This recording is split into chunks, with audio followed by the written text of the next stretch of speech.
Bismillahirrahmanirrahim. Assalamualaikum warahmatullahi wabarakatuh.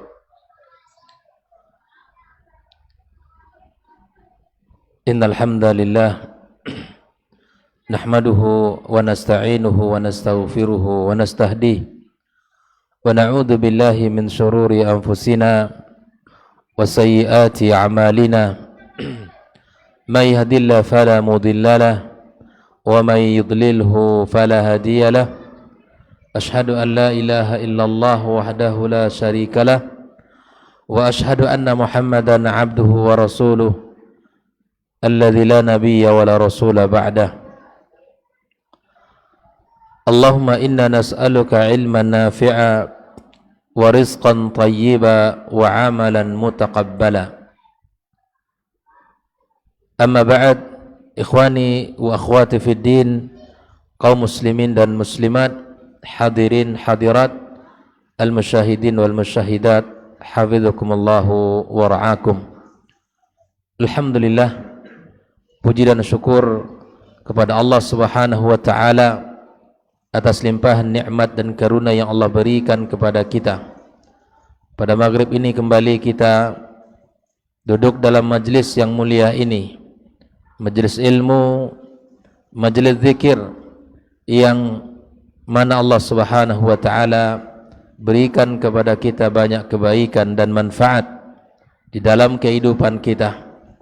Di antaranya adalah Allah berikan kepada kita ketenangan, Allah berikan kepada kita rahmat dan kasih sayangnya. Allah turunkan malaikat-malaikatnya untuk senantiasa meliputi kita dan mendoakan kebaikan untuk kita, serta kita mendapatkan pujian dan sanjungan dari Allah bagi siapapun yang duduk dalam majlis ilmu ini. Mudah-mudahan Allah senantiasa memudahkan jalan kita dan memberikan kepada kita istiqamah di jalan ilmu dan amal ini. Kemudian ucapan salat dan salam untuk Nabi besar Muhammad sallallahu alaihi wasallam. Mudah-mudahan kita semua termasuk orang-orang yang diberikan Allah taufik untuk bisa membuktikan ittiba kita serta meningkatkan cinta kita kepada Rasulullah sallallahu alaihi wasallam. Ikhwah fillah, malam ini kita akan membicarakan satu tema yang sangat penting yang kita beri judul Karena Lisan Badan Binasa.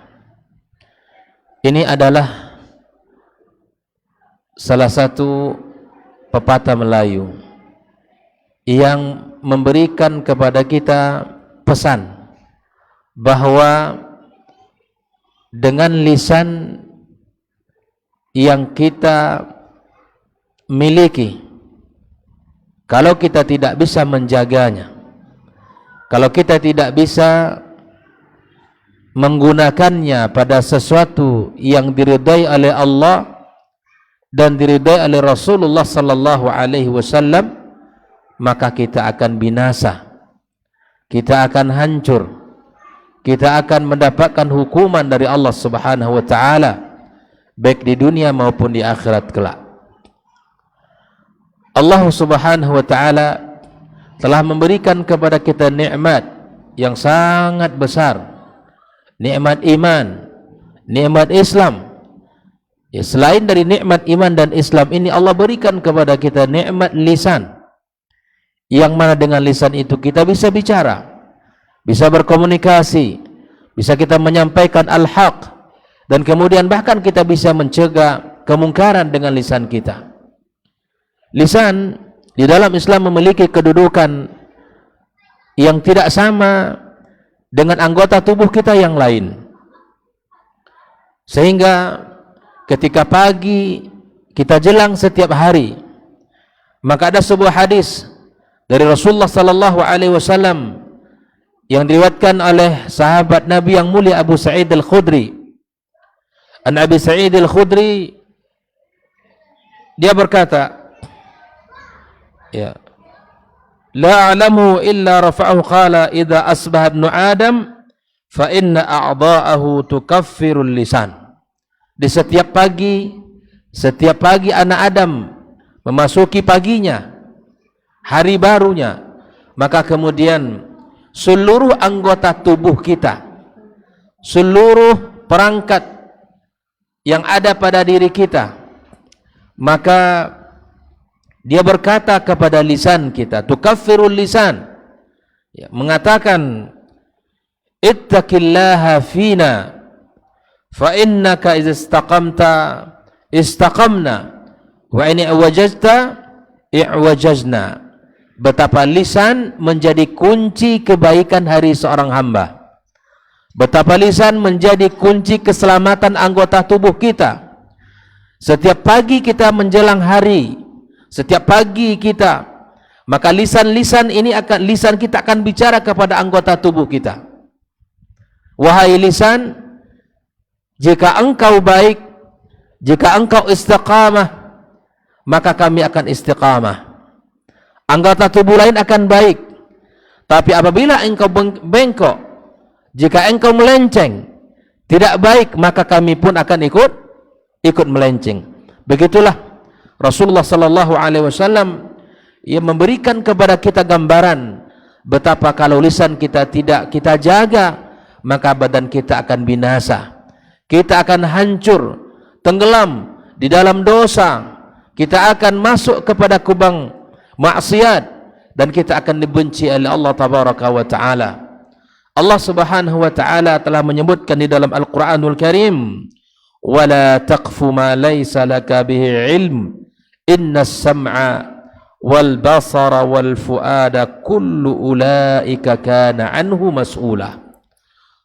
Kata Allah Subhanahu wa taala, jangan engkau mengikuti sesuatu yang tidak kamu tahu ilmunya. Jangan ikuti sesuatu yang kita tidak mengetahui ilmunya. Maka sesungguhnya pendengaran kita, sesungguhnya penglihatan kita, dan hati kita, semua itu akan dimintai oleh Allah Subhanahu wa taala pertanggungjawaban di sisinya. Apapun yang kita ucapkan, apapun yang kita sampaikan, semua itu akan menjadi sesuatu yang akan menentukan diri kita di sisi Allah Subhanahu wa ta'ala. Maka ikhwafillah, kalau kita tidak bisa menjaga lisan, maka akan binasa badan kita. Rasulullah sallallahu alaihi wasallam telah menggambarkan dalam sebuah hadisnya bahwa salah satu kunci sumber dosa seorang manusia adalah pada lisannya. Kebanyakan manusia salah, kebanyakan manusia berdosa, kebanyakan manusia dibenci orang karena salah satu sebabnya adalah lisan dia yang tidak terjaga. Maka selain pepatah ini mengatakan juga ada istilah yang lain mengatakan bahwa lisan adalah senjata bermata dua. Kenapa demikian? Karena bisa kita gunakan dia sebagai sumber kebaikan. Lisan bisa kita gunakan sebagai kunci-kunci kebaikan dalam diri kita. Bisa kita gunakan untuk berzikir, kita bisa gunakan untuk bertasbih kepada Allah, bisa kita gunakan untuk menyampaikan ilmu, untuk senantiasa menyampaikan sesuatu yang disenangi oleh Allah dan Rasul. Bisa kita gunakan untuk tilawatil Quran dan lain sebagainya. Tetapi sebaliknya, apabila lisan tidak kita jaga dengan baik, maka lisan itu akan menjerumuskan kita kepada kebinasaan kita. Ikhwafillah. Maka mari kita lihat beberapa bentuk-bentuk kebinasaan yang dilahirkan oleh lisan yang tidak terjaga. Yang pertama adalah di mana Rasulullah sallallahu alaihi wasallam mengatakan, bahkan dalam sebuah hadis yang disampaikan tentang di saat dia diisrakan dan diisra mi'raj oleh Allah Subhanahu wa taala. Kemudian dia bertanya kepada Jibril alaihissalam. Dia melihat ada orang-orang yang memiliki kuku yang sangat panjang. Kemudian mereka ini apa? Mereka ini menggores kemudian muka dan wajah mereka, kemudian tubuh mereka. Maka ditanya oleh Rasul sallallahu alaihi wasallam, siapa mereka ini wahai Jibril? Qala haula'i ya'kuluna luhuman nas. Mereka orang-orang yang memakan daging manusia. Artinya orang-orang yang selalu menghibah, orang-orang yang selalu membicarakan orang lain tanpa dia mengetahui kebenarannya, tanpa dia mengetahui yang sesungguhnya. Maka berhati-hati untuk kita tidak berbicara pada sesuatu yang tidak kita ketahui tentang ilmunya. Ikhwafillah, di antara kebinasaan yang disebabkan oleh lisan yang tidak terjaga adalah hadis Rasulullah sallallahu alaihi wasallam yang mengatakan, wa innal abda la yatakallamu bil kalimah. Seseorang hamba berbicara dengan satu kalimat min sukhtillah. Kalimat itu mengundang murka Allah, mengundang kebencian Allah Subhanahu wa taala dan amarah Allah. La yulqi laha balan. Tetapi dia tidak peduli dengan kalimat itu. Kalimat yang keluar dari lisannya, kalimat yang mengundang murka Allah, tapi dia tidak peduli. Maka Allah Subhanahu wa taala sebagaimana yang disampaikan oleh Nabi kita sallallahu alaihi wasallam, yahwi biha fi jahannam. Dengan kalimat itu dia akan dimasukkan Allah dan dicemplungkan Allah ke dalam neraka. Inilah bahaya lisan yang tidak terjaga. Dia akan membinasakan orang yang pemilik lisan itu. Lisan yang tidak terjaga, maka dia akan menjadi sebab di mana Allah akan memasukkan ke dalam neraka jahannam. Ikhwafillah, maka itulah kita harus berusaha setiap hari, di hari baru kita, di saat fajar menyingsing, kita memasuki pagi, kita berusaha seperti apa yang dilakukan, yang disampaikan oleh Abdullah ibn Mas'ud radhiyallahu taala anhu. Kata beliau, tidak ada yang paling lama, tidak ada yang paling pantas untuk kita penjarakan, melainkan memenjarakan lisan kita. Makna memenjarakan, kita tahan dia. Tidak boleh dia berbicara sebelum kita mengetahui sesuatu itu benar atau tidak. Maka jangan sampai kita ikhwafillah, dengan lisan ini Allah Subhanahu wa taala murka kepada kita. Apalagi kita sudah ngaji nih, sudah tahu, maka berhati-hati dengan lisan. Tidak bermudah-mudah kita untuk menuduh orang, tidak mudah-mudah kita untuk meremehkan orang, tidak mudah-mudah kita untuk menjatuhkan orang. Yang penting kita berusaha dalam diri kita untuk menjaga diri kita, lisan kita, agar dia tidak berkata-kata dengan sesuatu yang mengundang murka Allah Subhanahu wa taala. Ikhwah fillah rahimakumullah. Kemudian di dalam hadis yang lain, bahwa di antara bencana lisan, di samping dia menjadi sebab murka Allah Subhanahu wa taala, maka yang kedua adalah di mana dengan tidak terjaga lisan itu, dia akan dimasukkan oleh Allah Subhanahu wa taala pada sesuatu yang tidak disukainya. Kita lihat di mana Allah Subhanahu wa taala dan Rasulnya membenci orang-orang yang selalu bicara, yang tidak menahan lisannya. Hal ini pernah ditanyakan kepada Rasul sallallahu alaihi wasallam. Innallaha harrama alaikum uquqal ummahat. Allah Subhanahu wa taala mengharamkan bagi kalian untuk durhaka atau berbuat durhaka kepada ibu kalian. Wa man'an wahat wa wa'dul banat. Di antara hal yang dibenci oleh Allah tabaraka wa taala adalah wa karraha lakum qila wa qal. Maka di antara hal yang dibenci oleh Allah, oleh Rasulnya sallallahu alaihi wasallam adalah berbicara qila wa qala. Apa itu qila wa qala? Katanya begini, katanya begitu. Perkataan katanya begini, katanya begitu, ini tidak disukai oleh Rasulullah sallallahu alaihi wasallam. Ya, qila wa qala. Hari-harinya sibuk dengan qila wa qala. Fulan itu seperti apa? Qila dikatakan begini. Fulan itu seperti apa? Katanya begini. Nah, kenapa kita sibuk membicarakan si fulan, si ilan? Kenapa kita tidak sibuk untuk membicarakan kekurangan diri kita? Nah, perkataan qila wa qala, hari-hari kita penuh dengan qila wa qal, itu Allah Subhanahu wa taala tidak menyukainya. Ya, Allah tidak menyukainya. Rasulullah sallallahu alaihi wasallam tidak menyukainya. Qila wa qal itu artinya apa ikhwah fillah? Al-khawdu fi akhbarin nas. Ya, kita terlalu banyak masuk berbicara tentang orang. Ya, kejadiannya di Bangkinang, di sini sibuk. Berhari-hari duduk, ya, berjam-jam habis waktu, gitu kan? Dah habis, dah zuhur pula. Salat lagi, duduk lagi, bicarakan itu lagi.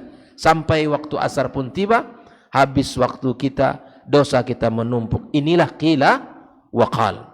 Begitu juga kata para ulama mengatakan wa hikayat ma la ya'ni min ahwalihim wa tasarrufatihim. Wa cerita-cerita yang tidak ada manfaat. Ya, cerita-cerita yang tidak berguna. Makanya ikhwafillah, meninggalkan sesuatu yang tidak bermanfaat adalah tanda kebaikan Islamnya seseorang. Di antara hal yang dibenci adalah qila wa qala. Bicara terlalu banyak kita bicara. Makanya subhanallah, hari-hari ke depan akan lebih parah lagi ini. Ya, di musim-musim ya 2024 itu akan lebih banyak lagi qila wa qalanya. Nah, kita sebagai orang-orang yang beriman berusahalah untuk menahan lisan. Ya, berbicaralah sesuatu yang baik atau tidak, atau kalau tidak lebih baik diam. Rasulullah sallallahu alaihi wasallam mengatakan, ya, man kana yu'minu billahi wal yaumil akhir, falyakul khairan aw liyasmut. Itu panduan kita ikhwah fillah. Kalau kita betul-betul beriman kepada Allah dan hari akhir, maka katakan yang baik. Katakan sesuatu yang jujur. Katakan sesuatu yang sebenarnya. Jangan kita ada-ada. Jangan kita membuat cerita sehingga kita terjerumus kepada dosa yang kemudian Allah murka kepada kita karena lisan badan kita binasa. Oleh itu ikhwah fillah rahimakumullah, kita sekali lagi berusaha untuk menjaga lisan kita sehingga kita tidak termasuk kepada orang-orang yang dibenci oleh Allah Subhanahu wa taala. Yang ketiga, di antara bahaya lisan, di samping dia sebab ya berbicara yang tidak baik akan mengundang murka Allah, yang kedua, di mana Rasulullah sallallahu alaihi wasallam tidak menyukai, Allah tidak menyukai orang-orang yang selalu berbicara qila wa qala. Katanya begini atau katanya begitu. Sudah, tinggalkan. Saya tidak tahu informasi itu, saya diam. Lebih baik saya tidak banyak komentar. Karena kata Umar, banyak bicara, banyak salah. Banyak salah, banyak dosa. Jangan bebankan diri kita dengan dosa yang dibuat oleh lisan kita. Yang ketiga ikhwah fillah, di antara akibat lisan yang tidak terjaga adalah orang-orang yang berbicara ya tanpa ada menahan sedikit pun, maka orang ini termasuk orang-orang yang jauh nanti ya dari sisi Rasulullah sallallahu alaihi wasallam di hari kiamat kelak. Nabi sallallahu alaihi wasallam mengatakan di dalam hadisnya, inna min ahabbikum ilayya wa aqrabikum minni majlisan yaumal qiyamah. Sesungguhnya orang-orang di antara orang-orang yang dekat yang aku cintai dan orang-orang yang dekat padaku nanti di hari kiamat kelak, ahasinukum akhlaqa, orang-orang yang baik akhlaknya, kata Nabi. Orang-orang yang baik akhlaknya itu akan menjadi orang yang dekat dengan Nabi sallallahu alaihi wasallam dan menjadi orang-orang yang dicintai oleh Nabi sallallahu alaihi wasallam. Wa inna abghadakum ilayya, orang-orang yang paling aku benci, kata Nabi sallallahu alaihi wasallam, wa ab'adakum minni majlisan yaumal qiyamah, dan orang yang paling jauh nanti dari Nabi sallallahu alaihi wasallam di hari kiamat kelak adalah as-sarsarun. As-sarsarun dijelaskan oleh para ulama adalah al-mutasaddiq katsirul kalam, yang banyak bicara, tidak berhenti lisannya tu bicara, ya, tidak berhenti, itu namanya as-sarsarun. Lisannya selalu ngomong, lisannya selalu bicara, tak bagian dia pun dia menjadi seperti bagian dia, tak paham pun dia bicara. Nah, ini namanya as-sarsarun, orang-orang yang tidak pernah berhenti bicara. Ya, pernah dengar, pernah nengok orang sarsarun? Ada ya? Ada orang memang tak berhenti lisan, bicara saja kerjanya.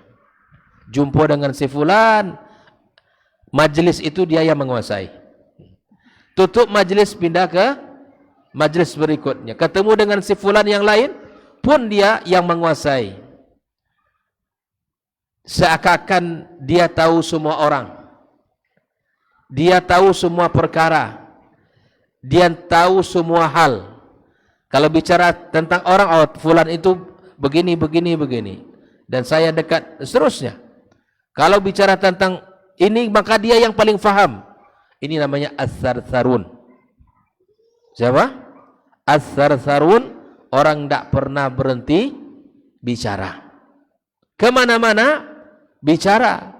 Tapi yang dibicarakan tak ada kualitas. Yang dibicarakan tak tahu.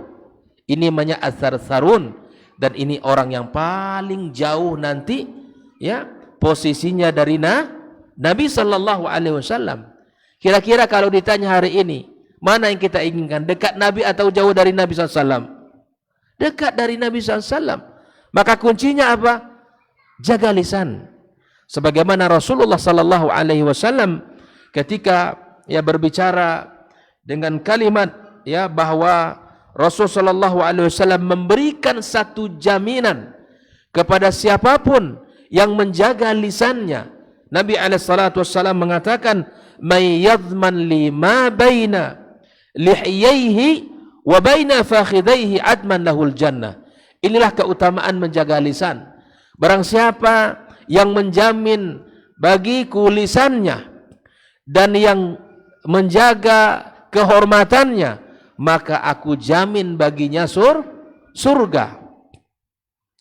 Lisan kalau dijaga, kata Nabi, insya Allah dia akan menjamin orang ini masuk surga. Bayangkan. Inilah kebaikan daripada menjaga lisan. Tetapi apabila kita tidak pandai menjaga lisan, maka badan kita akan binasa di akhirat kelak. Kita akan masuk kepada, ya, bagian yang tidak disukai orang, yaitu azab Allah tabaraka wa taala. Ikhwah fillah rahimakumullah.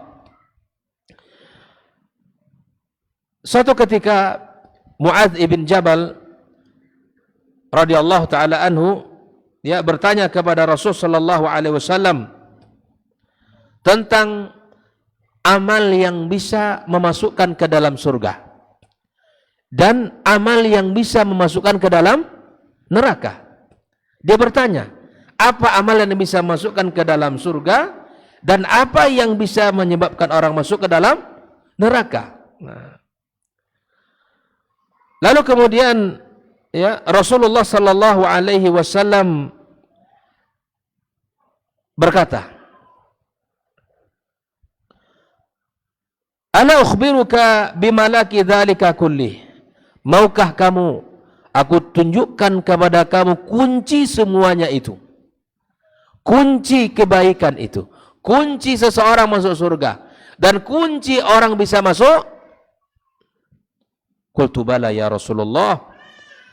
Tentu saja aku ingin, wahai Rasulullah. Maka Rasulullah sallallahu alaihi wasallam fa akhadha bi lisani. Nabi alaihi salatu wassalam mengambil lisannya. Qala kuf alaika hadha. Kata Rasulullah kepada Mu'adz, wahai Mu'adz, jaga lisan ini. Ya Allah. Rasulullah memberikan nasihat kepada Mu'adz, kuf alaika hadha, jaga yang satu ini. Maka apabila lisan ini kita bisa menjaganya, insya Allah kita akan bisa masuk ke dalam surga. Namun apabila ya lisan ini tidak bisa kita jaga, badan kita binasa, kita akan masuk ke dalam neraka Allah Subhanahu wa taala. Nah, ikhwafillah rahimakumullah, ketika seseorang ya berbicara, ketika seseorang mengucapkan sesuatu, maka hendaklah dia berfikir terlebih dahulu apa yang ia ucapkan itu, apa yang harus ia sampaikan itu. Karena bisa jadi apa yang diucapkan tanpa dipikirkan bisa mengundang murka Allah Subhanahu wa taala. Ikhwafillah. Kemudian di antara bahaya daripada lisan yang tidak jujur misalnya kepada Allah Subhanahu wa taala, seperti mana yang Nabi sallallahu alaihi wasallam sampaikan di dalam sebuah hadisnya, inna sidqa yahdi ilal bir. Sesungguhnya ya kejujuran itu mengantarkan seseorang kepada kebaikan. Wa innal birra yahdi ilal jannah, dan kebaikan itu mengantarkan orang ke dalam surga. Ya. Wa innar rajula la yasduqu hatta yakuna indallahi siddiqan. Seseorang selalu berusaha untuk berkata jujur, berucap jujur, menyampaikan sesuatu yang jujur. Kalau salah, katakan salah. Kalau kita benar, memang sampaikan yang benar itu. Berusahalah selalu untuk jujur, baik kepada diri kita sendiri, ikhwafillah, maupun kepada pasangan kita, atau kepada anak-anak kita, keturunan kita. Jujurlah, sampaikan sesuatu yang sebenarnya. Orang-orang yang berusaha untuk jujur, orang-orang yang berusaha menyampaikan sesuatu yang benar, sampai dicatat oleh Allah, orang itu siddiqan. Apa? Dicatat sebagai siddiq, itu orang-orang yang jujur. Mungkin kita pernah berbohong, mungkin pernah kita silap di dalam berucap. Tetapi ingat, ketika kita berusaha untuk menjaga lisan kita, berusaha untuk menyampaikan sesuatu yang benar, maka ini akan mengantarkan seseorang ya menjadi orang-orang yang disebut siddiq di sisi Allah Subhanahu wa taala. Kemudian Nabi sallallahu alaihi wasallam melanjutkan, wa innar rajula la yakdzib hatta yuktaba indallahi kadzdzaba. Atau sebelumnya adalah wa innal kadzib yahdi ilal fujur. Sesungguhnya ya berbohong itu mengantarkan seseorang kepada dosa. Wal fujura wa innal fujura yahdi ilan nar, dan dosa itu mengantarkan seseorang ke dalam neraka Allah. Wa innar rajula la yakdzib, seseorang yang selalu berusaha berdusta, berbohong, ya, hatta yuktaba indallahi kadzdzaba, sampai tertulis di sisi Allah orang itu pun. Jadi jangan main-main. Benar katakan benar. Berusaha untuk bertahan pada kalimat kita yang benar. Salah katakan salah. Katakan sesuatu yang sebenarnya. Kalau ini terus kita pertahankan, insya Allah akan mendapatkan satu posisi atau satu nama yang disebut dengan siddiq. Tetapi orang apabila sudah berdusta, berbohong, ingat, kebohongan itu akan mengundang apa? Kebohongan yang berikutnya. Orang berbohong untuk menutupi kebohongan, pasti berbohong. Itu sudah hukumnya itu. Orang kalau sudah berbohong, ya, dia harus pandai untuk menutupi kebohongan dengan cara sudah tinggalkan. Enggak ada ini. Orang yang subhanallah, orang-orang yang seperti ini kata Nabi SAW, terus bicaranya bohong. 10 yang disampaikan, mungkin 1 yang benar. Nah, orang-orang yang seperti ini, hatta yuktaba indallahi kazzab. Orang ini pendusta di sisi Allah. Orang-orang seperti ini pendusta di sisi Allah Tabaraka wa Ta'ala. Maka berusaha sampaikan yang jujur, apa adanya. Inilah kondisinya. Dan akibat daripada berbohong nanti akan orang itu, biasanya orang itu menjadi penakut. Orang itu selalu merasa bersalah. Dan orang bersalah biasanya penakut. Orang salah tak akan berani. Ya. Maka ikhwafillah rahimakumullah, berusahalah kita menjadi orang-orang yang jujur di sisi Allah Tabaraka wa Ta'ala. Dan hindarkan menjadi orang-orang yang berbicara dengan lisan yang dibumbui dengan bohong. Jangan. Hindarkan hal-hal yang seperti itu. Rasulullah sallallahu alaihi wasallam menyebutkan juga bahwa orang-orang yang tidak menjaga lisan, apabila dia bicara maka dia berdusta, itu masuk kepada kategori orang-orang munafik. Bahaya lisan yang tidak terjaga mengantarkan dia kepada sifat munafikin dan masuk kepada golongan mereka.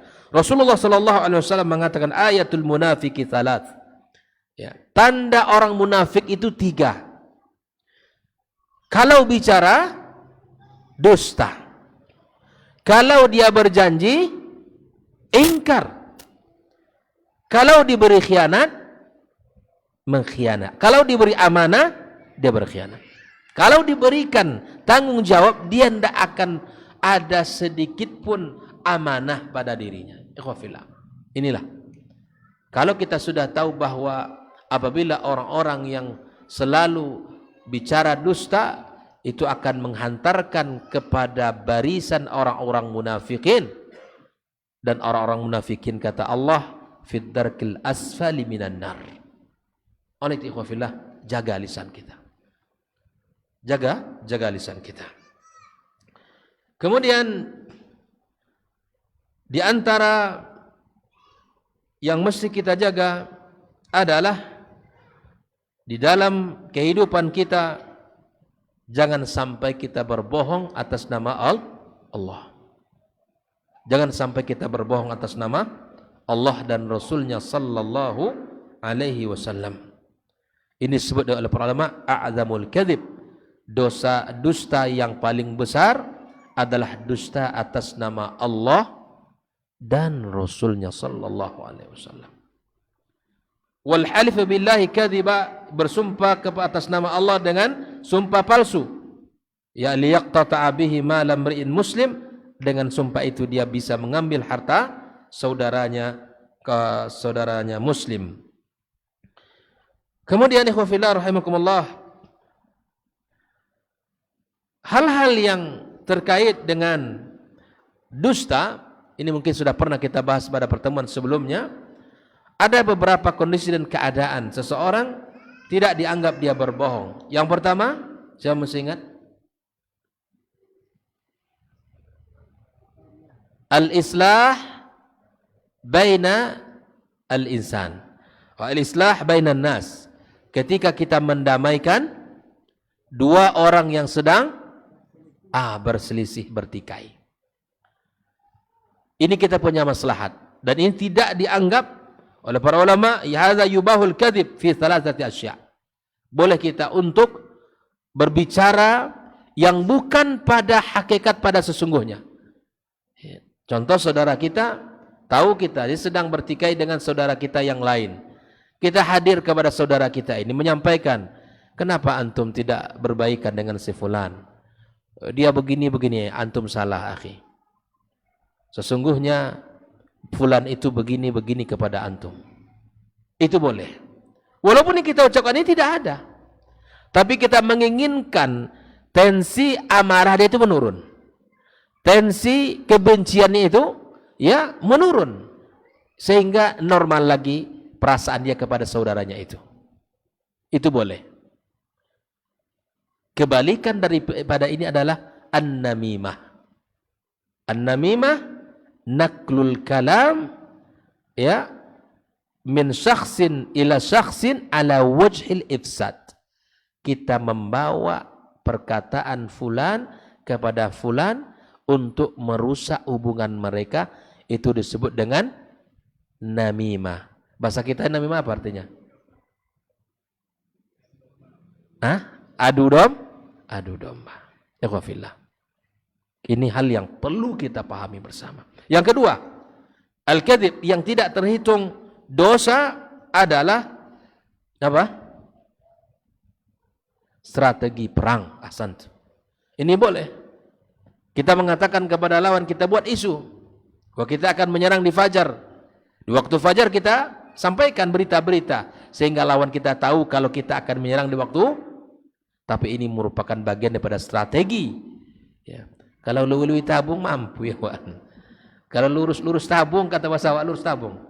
Lurus-lurus jujur kepada lawan, kami nyerang nanti jam sekian. Ya, itu namanya tidak ada al-harbul khida', itu tidak ada. Ya, perang itu penuh dengan tipu daya. Artinya kita harus bermain dan kita harus ya bisa menaklukkan lawan kita dengan strategi-strategi kita. Yang ketiga apa? Hadithur rajuli imra'atah wa hadithu al-mar'ati zawjaha. Seseorang mengatakan sesuatu kepada istrinya atau istrinya mengatakan sesuatu kepada suaminya. Ini dalam perkara yang mubah dalam kehidupan rumah tangga. Contoh untuk menjaga perasaan, menjaga hati pasangan kita. Ya kan? Ya, dalam banyak bab, ya, bab pakaian, bab apa lagi? Makanan. Yang paling penting sih bab makanan nampaknya. Yang paling sering wanita itu ya menanyakan tentang kualitas masakan. Kualitas masakan. Ini ditanya sama kita, jangan terlalu jujur. Kalau ditanya tentang rasa makanan yang dihidangkan kepada kita, jangan terlalu jujur. Ya, artinya bab ini jangan terlalu jujur maksudnya apa? Kalau memang dirasa tidak sesuai dengan ekspektasinya, maka tetaplah mengatakan enak. Itu maksudnya. Jangan terlalu jujur itu maksudnya begitu ya. Kan agama menyuruh kita jujur, Ustaz. Ketika istri saya bertanya, apa masakannya rasanya? Memang tidak enak masakan kamu. Saya sudah jujur ke istri saya, Ustaz. Nah, ini tidak mengundang harmonisasi, membuat perasaan istri ya terbagi-bagi, gitu kan? Pecah, artinya hancur perasaan dia. Kalimat yang bisa kita gunakan, lakukan, sampaikan sesuatu yang bisa membuat dia, atau sebaliknya, istri memuji suaminya. Abang ini Masya Allah, Tabarakallah, orang ini abang sangat dermawan. Tentu dermawan. Tapi awak lah berbunga-bunga perasaan awak kan. So kan iya pula awak dermawan. Banyak abang Masya Allah. Baik abang sama kami, sama keluarga, semuanya. Tapi tidak apa-apa Bu, sebutkan aja. Mana tahu dengan kalimat itu terbukti dia dermawan, baik begitu. Tidak apa-apa. Kalau abang ini gimana? Abang ini Masya Allah, ya seluruh kebaikan itu sudah abang lakukan. Itu kan? Seluruh kebaikan sudah abang lakukan.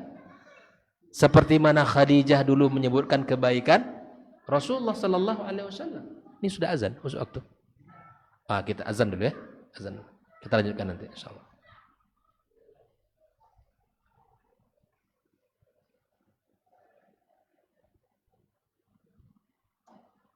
Begini.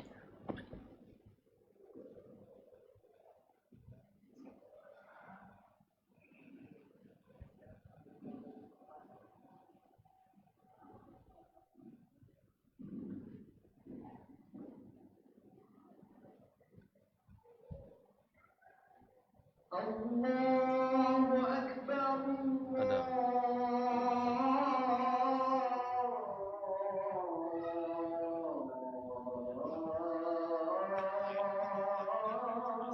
Allahu Akbar. Allahu Akbar.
Bismillahirrahmanirrahim. Kita lanjutkan bahwa ada 3 keadaan yang tidak dianggap seseorang berbohong, ya, adalah di mana mendamaikan orang yang sedang berselisih.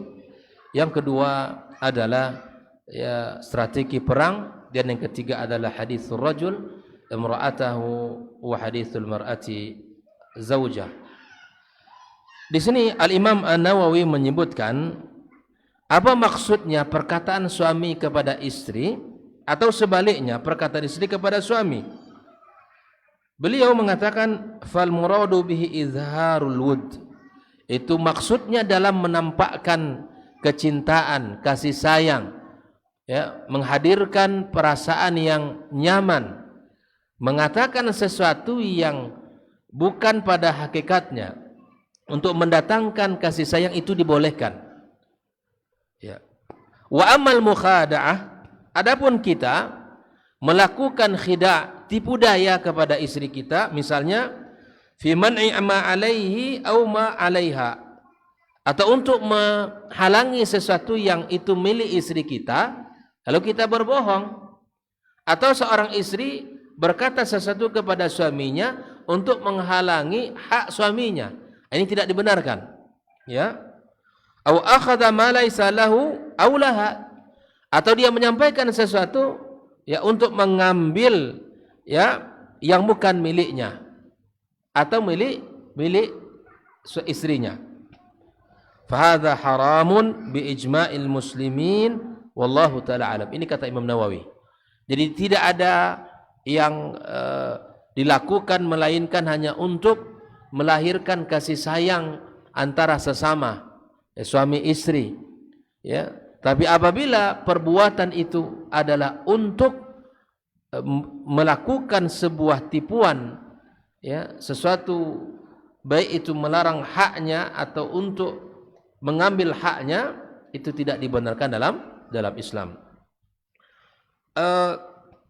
Al-Imam misalnya Syekh Al-Albani juga mengatakan walaysa minal kadhibil mubah, ya, bukanlah termasuk dusta yang dibolehkan ayya'idaha bi syai'in la yuridu ayyafi'a bihi laha, Ketika seseorang menjanjikan sesuatu kepada istrinya, lalu kemudian dia tidak memenuhi apa yang ia janjikan. Misalnya dia bi'ai yukhbiraha, ya sesungguhnya misalnya dia memberitahu istrinya, "Dek, ya nanti di awal tahun kita abang belikan ini untukmu." Misalnya sesuatu itu dijanjikan kepada istrinya. Ya, dengan harga sekian, katakanlah belikan kendaraan misalnya. Nanti awal tahun insyaallah sudah tutup buku akhir tahun, segala usaha dihitung, kalau dapat untung akan diberikan hadiah kepadamu mobil dengan seharga ini. Ya. Nah, ketika sudah di akhir tahun, seluruh keuntungan sudah dihitung, kemudian janji tadi tidak ditepati. Ini tidaklah yang dibolehkan dalam agama kita ini. Nah, ikhwafillah rahimakumullah, hal itu akan bisa menyebabkan kerusakan dan akan bisa membuat hubungan rumah tangga kita menjadi retak. Ikhwafillah rahimakumullah, di antara ya hal yang mesti kita hindari di dalam berbicara adalah menghindari sifat seseorang yang suka mencela, ya. Orang-orang yang selalu merendahkan orang lain atau berkata dengan perkataan yang selalu melaknat. Tak ada yang diucapkan melainkan laknat. Ya, panas hari. Bicara dengan laknat. Ketika minta ya hujan, turun hujan. Hujan turun, dilaknat pula. Ketika angin kencang berhembus, kemudian dilaknat angin dan seterusnya. Tidak ada baiknya. Terus apa yang diinginkan ini? Dikasih panas, kepanasan. Dikasih hujan, kedinginan. Kedua-duanya melaknat. Ini apa yang diinginkan oleh manusia ini? Nah, Nabi tidak menyukai itu. Maka Nabi SAW mengatakan, laisal mu'min bitta'an. Bukanlah mukmin yang sempurna imannya. Yang siapa?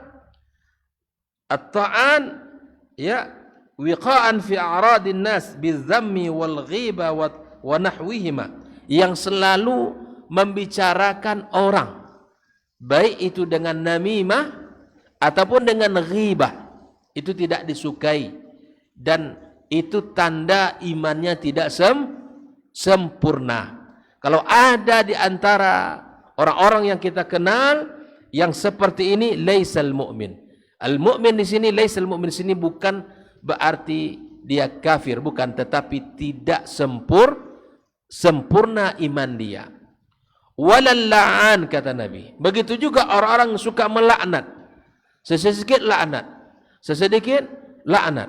Apapun yang dia lihat yang tidak ia sukai dilaknatnya. Apapun yang ia perhatikan yang tidak ia sukai, maka itu dilaknatnya.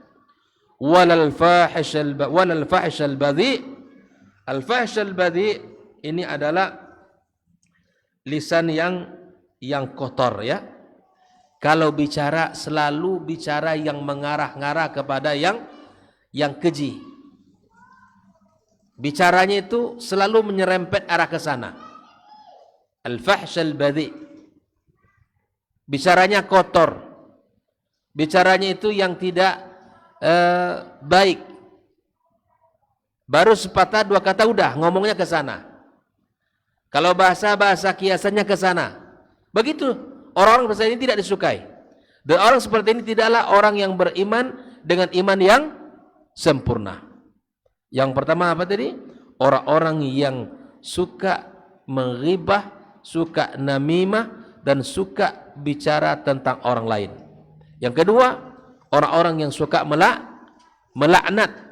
Dan yang ketiga, orang-orang yang selalu berkata dengan perkataan yang kotor, ya, yang keji, perkataan yang tidak baik. Ikhwafillah rahimakumullah.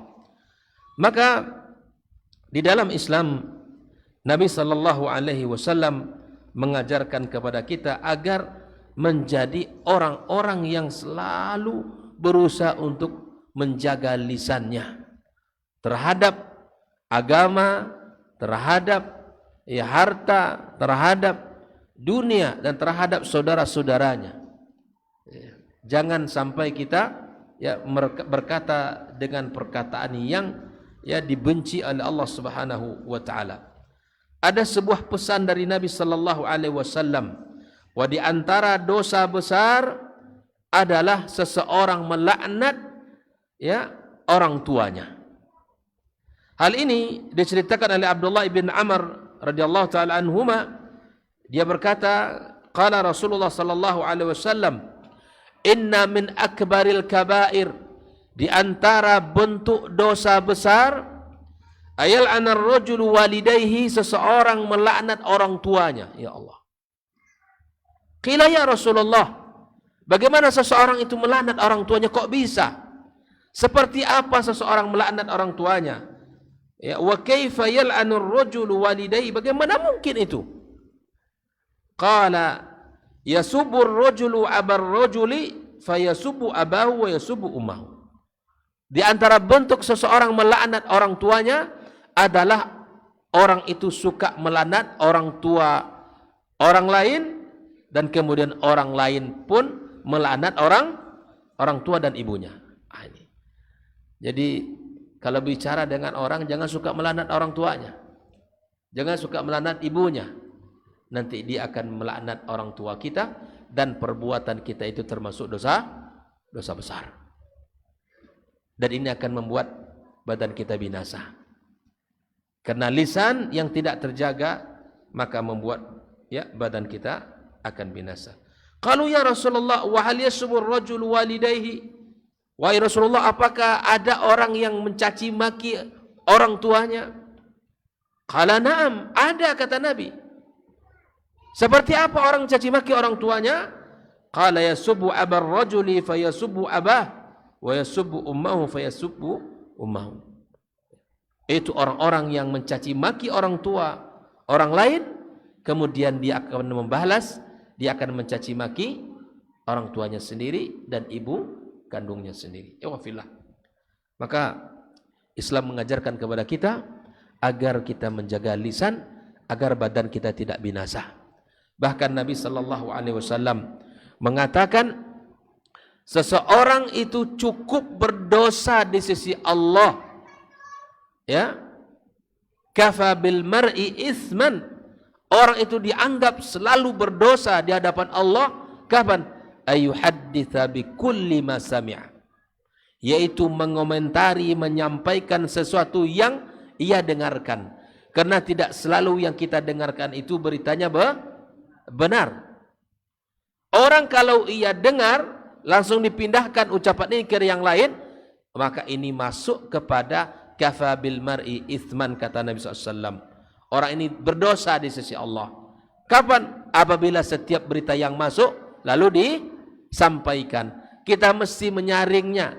Kita mesti memilah dan memilih mana yang baik, mana yang buruk. Jangan semua ucapan orang itu dipindahkan lagi ke orang lain. Karena bisa jadi kalimat itu akan membuat orang pecah dan membuat orang berselisih faham. Ikhwafillah rahimakumullah. Maka sampai Nabi sallallahu alaihi wasallam mengatakan kepada kita, memberikan janji kepada kita, sebuah rumah di dalam surga, bibaitin fi wasatil jannah, sebuah rumah yang Allah hadiahkan di dalam surga, di tengah-tengah surga itu sebuah rumah, liman tarakal kadhiba wa in kana mazihan. Orang-orang yang meninggalkan dusta, bohong, walaupun itu dalam keadaan bercanda. Apa pahalanya? Orang yang menahan lisan, tidak bicara dusta, walaupun dia dalam keadaan bercanda, maka Allah sediakan baginya rumah di tengah surga. Allah jamin, Allah berikan kepadanya, wa bibaitin fi a'lal jannah, dan ada sebuah surga, ada sebuah rumah di tempat yang paling tertinggi di dalam surga, liman hasuna khuluquhu, ya, bagi yang baik akhlaknya. Orang yang baik akhlaknya, insya Allah Allah akan berikan kepadanya ya rumah di tempat surga yang paling tinggi bagi yang mulia akhlaknya. Ya wa fillah rahimakumullah. Nah, di dalam menjaga lisan ya, maka di antara nasihat Rasulullah sallallahu alaihi wasallam adalah jangan kita menjadi orang-orang yang selalu berbicara membuat orang lain ketawa. Ini juga dipesankan Nabi. Ya, tetapi membuat orang ketawa itu datanya data dusta. Membuat cerita agar orang ketawa, tapi sumber cerita itu adalah dusta, bohong. Nabi mengatakan, wailun, celaka kata Nabi SAW. Lilladzi yuhaddits, ya, orang-orang yang berbicara, fayakdzib, lalu dia berdusta, liyudhika bihil qaum, agar ucapannya itu membuat orang-orang ketawa. Apa nama? Artinya orang-orang yang duduk bersama teman-temannya, lalu dia berbicara, tapi bicaranya itu dusta agar orang bisa ketawa, ya. Wailun lahu wa wailun lahu, celaka orang ini dan celaka orang ini kata Nabi SAW. Hadis ini adalah riwayat Abu Dawud dan dihasankan oleh Syalbani rahimallahu taala rahmatan wasi'ah. Kemudian ikhwafillah, di antara pesan Nabi SAW ketika kita berhadapan dengan saudara kita di dalam bab berbicara, apabila saudara kita menoleh ke kiri dan ke kanan ingin menyampaikan sesuatu kepada kita, maka fahamilah itu adalah sesuatu yang sangat penting. Itu adalah rahasia. Jaga rahasianya. Jaga apa yang disampaikan olehnya. Di mana Jabir bin Abdullah radhiyallahu taala anhuma, ya, anna Rasulullah sallallahu alaihi wasallam qaal, idza haddatsa ar-rajulu bil hadits lam yaltafit fahiya amanatun, atau idza haddatsa ar-rajulu bil hadits thumma iltafata fahiya amanah. Kalau orang bicara dengan kita, sebelum bicara itu tengok kiri kanan. Tengok dulu, aman enggak nih? Ya kan? Kalau dia tengok kiri kanan, cukuplah itu sebagai pertanda yang disampaikan itu adalah amanah. Kalau amanah wajib dijaga. Ini rahasia kita ya. Jangan sampaikan ke orang. Baru semenit berpisah dengan kawan tadi, bertemu dengan kawan yang kau rahasia kau. Tak bucan sobiin kau orang. Amanah. Subhanallah. Amanah. Berpindahlah amanah tadi. Dari satu ke dua, dua ke tiga, dan seterusnya. Mana amanah yang disuruh tadi? Untuk dijaga. Ini pesan Nabi SAW. Hadisnya dihasankan Syalbani rahimahullah ta'ala. Saya ulangi. Idza haddatsa ar-rajulu bil hadits thumma iltafata. Kalau seseorang sudah bicara kepada kita, lalu dia menoleh kiri dan ke kanan, ketahuilah itu adalah amanah yang harus dijaga. Jangan amanah yang tadi. Amanah kita simpan memang. Ya, kita simpan. Hada adabun nabawiyyun azim. Ini adalah adab dari Nabi, adab yang sangat agung sekali. Haitsu ada Nabi sallallahu alaihi wasallam iltifatur rajul inda kalamihi yaminan wa shimalan qa'iman maqama ida'is sirri wa hifzi wa adami naqlih. Ingatlah ketika seseorang berbicara kepada kita dan di saat itu dia menoleh kiri dan kanan, ini ibarat pesan penting yang harus dijaga, rahasia yang harus disimpan, tidak boleh kita beberkan kepada orang lain. Ini adab dari Nabi kita sallallahu alaihi wasallam. Ya fillah. Nah, di antara pesan Nabi alaihi salatu wassalam di dalam berbicara adalah di dalam kita berucap agar badan kita tidak binasa, maka ikhwafillah ada muqata'atil hadis, di antara adabnya tidak boleh kita memotong pembicaraan orang. Tidak boleh kita memotong pembicaraan orang lain.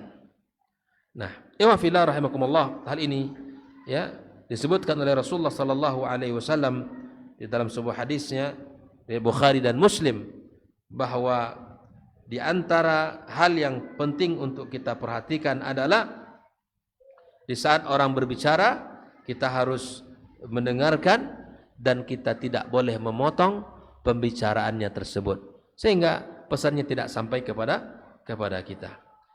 Kemudian di antara adab yang harus kita perhatikan di saat kita berbicara, ya, di saat kita menyampaikan sesuatu, jika seandainya di situ dalam sebuah majelis, maka dahulukan orang yang lebih tua. Taqdimul akbar fil kalam. Ini adab. Agar lisan kita ini ya baik, maka jagalah adab kita ini kepada orang tua, dahulukan mereka untuk berbicara, ya, kasih kesempatan untuk menyampaikan sesuatu. Kalau tidak ada lagi orang-orang tua berbicara, ya sudah, kita anak muda izin untuk berbicara di hadapan mereka. Kemudian ikhwafillah rahimakumullah, maka bicaranya bisa dihitung oleh orang yang menghitung. Perkataan Nabi itu bisa dihitung. Ikhwafillah rahimakumullah, di antara pesan Rasulullah sallallahu alaihi wasallam adalah khafdus sauti indal kalam. Kita juga menjaga nada dari suara kita. Jangan tinggi ya ketika kita berbicara kepada orang lain. Nah, ini tentu raf'us saut ini ya tentu menjadi pembahasan. Tapi kalau memang sesama dia sama-sama tinggi kan, ada tipe orang-orang yang bicara ya memang tipenya bicara tinggi. Ya seperti saudara-saudara kita ya dari mana, Sumatera Utara misalnya seperti itu ya. Dan memang dia bicara dan begitulah dia. Ya. Dan begitulah dia. Jangan kita salah paham bahwa dia adalah sombong, tidak, tetapi memang begitulah karakter dia bicara. Yang dimaksudkan di sini ikhwafillah rahimakumullah adalah kita man rafa'a sautu ala ghairihi ya alima kullu akil annahu qillatu ihtiram. Ya, ini kalau bicara kepada orang lain dengan bahasa yang nadanya sangat tinggi dan menunjukkan itu ya qillatu ihtiram, tidak dia penghormatan, tidak ada penghormatan, sedikit penghormatan kepadanya. Ini yang tidak dibenarkan ya. Kalau kita bicara harus menyampaikan dengan suara yang tinggi tidak masalah, sehingga kedengaran oleh orang itu tidak masalah. Atau memang itu adalah tipikal dia berbicara dengan nada yang tinggi. Ada orang yang bicaranya memang nadanya tinggi, dan ada orang yang nadanya lembut, ya, tidak kedengaran oleh orang-orang yang ada di sekitarnya. Nah, ikhwafillah rahimakumullah, ada di dalam pesan Nabi juga di dalam berbicara ini adalah ya ketika berbicara itu hendaklah apa? Hendaklah menjauhkan kalimat-kalimat yang tidak diridai oleh Allah Subhanahu wa taala. Ya, banyak bahasa-bahasa, kalimat-kalimat yang tidak penting, yang itu tidak boleh kita ucapkan. Yang tidak penting ya tidak perlu kita sampaikan. Nah, ini juga pesan-pesan yang telah dituliskan oleh para ulama kita. Kemudian banyak sekali ya hal-hal yang mesti kita perhatikan di dalam menjaga lisan kita agar lisan ini tidak membawa kepada kebinasaan dalam kehancuran kita. Ikhwafillah rahimakumullah. Sesungguhnya masih banyak tentang bahaya lisan di dalam kehidupan kita, dan jika kita berusaha untuk memahami apa yang disukai oleh Allah dari lisan ini, maka jagalah ya, jangan sampai berucap dengan sesuatu yang dibenci oleh Allah Subhanahu wa taala, atau jangan sampai kita berucap dengan sesuatu yang mengundang murka Allah tabaraka wa taala. Mudah-mudahan kita senantiasa ya terjaga lisan kita dan bicaralah sesuai dengan data, jauhkan prasangka, jauhkan sesuatu yang kita duga-duga, tapi bicaralah dengan fakta dan data yang ada. Bahkan Nabi sallallahu alaihi wasallam menyebutkan ketika Nabi mengingat tentang sebuah ghibah kan, Nabi memberikan definisi ghibah itu apa? Zikruka akhaka bima yakrah. Itu ghibah. Menyebutkan sesuatu ya sesuatu yang ada pada saudara kita. Kata sahabat ini, kalau seandainya sesuatu itu betul-betul ada, gimana ya Rasulullah? Itulah ghibah. Kalau tidak ada, laqad bahatta, engkau telah menuduhnya. Semoga Allah berikan kepada kita ya lisan-lisan yang baik dan lisan-lisan yang berbicara yang benar, lisan-lisan yang hanya berucap ya dengan tasbih dan tahmid dan zikir, lisan-lisan yang selalu menyanjung Allah, lisan-lisan yang selalu mengagungkan Allah Subhanahu wa taala. Mudah-mudahan kita diberkahi oleh Allah tabaraka wa taala dan diberikan kemudahan dalam segala urusan kita. Wassallallahu ala nabiyyina Muhammadin wasallam. Subhanakallahumma bihamdik asyhadu an la ilaha illa anta astaghfiruka wa atubu ilaik. Wassalamualaikum warahmatullahi wabarakatuh. Babat TV Sunnah, belajar agama baru alif.